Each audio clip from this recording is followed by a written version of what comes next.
Hi everyone, it's Megan here. I finally have found some time to do my next live video. It's been a while, and today I'm going to be talking about my top tips for traveling with 3 young children, 3 toddlers to be more specific.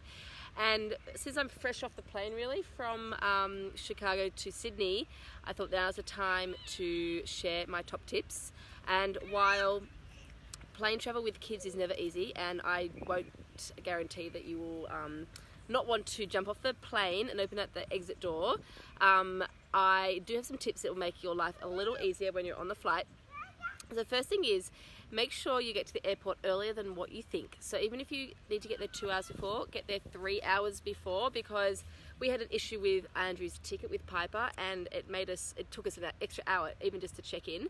So that was the first thing. So we're glad we had the extra time so we didn't stress out. Second thing is, travel with a lightweight stroller. American Airlines decided to tell us when we got there that it was a £20 limit for the stroller.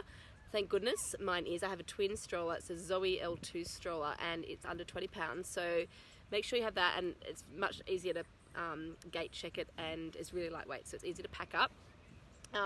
When you're going through security with young children, it is not fun at all. So you need to make sure, Andrew has all the passports and boarding passes. He's in charge of those. So have them all out ready, easy access for, all the checkpoints you have to go through.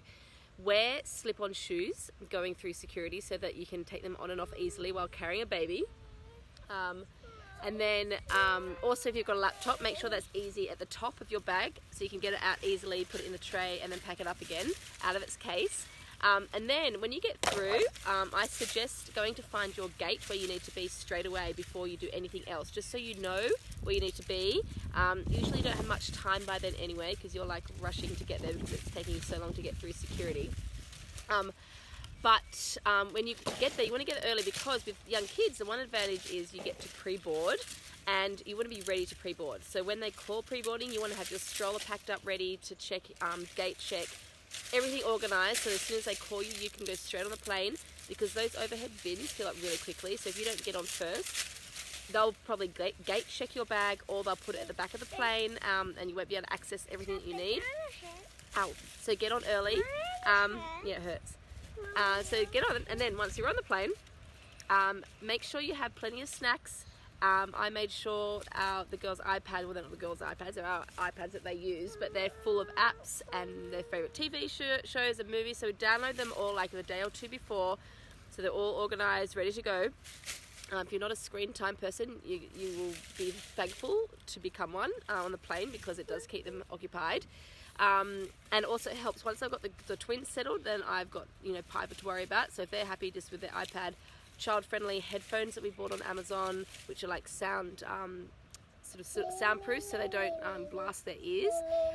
So get good pair of headphones, iPads, lots of yummy snacks, and then we get off at LA, and then we have a 3-hour stopover. So there we find food, we find a playground, again find our gate so we know where we're going.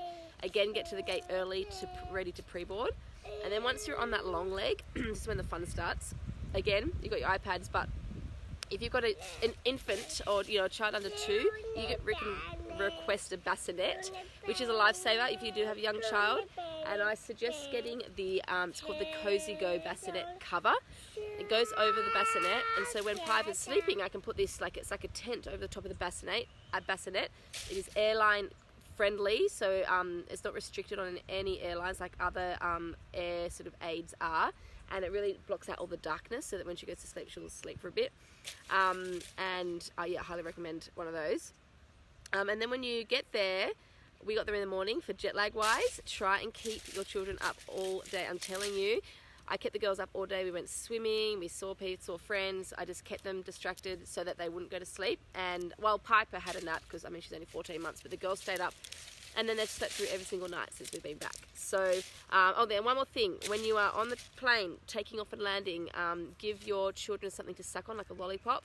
I nursed Piper up and down so that her ears felt popping, that made them much better, so the pressure isn't so bad in their ears. So there's another little tip. So I'm putting up a new blog on my website with all these tips today, and I'll put this video in there so you can see them all written down. So next time you're going traveling, check out these tips and hopefully it'll make sure you have a much easier flight. If you have traveled with young children on the plane, just give me a wave, give me a thumbs up or a heart or something. If you've got anything else to add, can you please comment below any other tips so that we can all make each other's lives a little easier when we travel with children, because it's not easy, not fun. Good when you get to the destination, but the process is difficult. So there you go, they're my top tips. Thank you for listening, and we'll talk to you later. Okay, bye.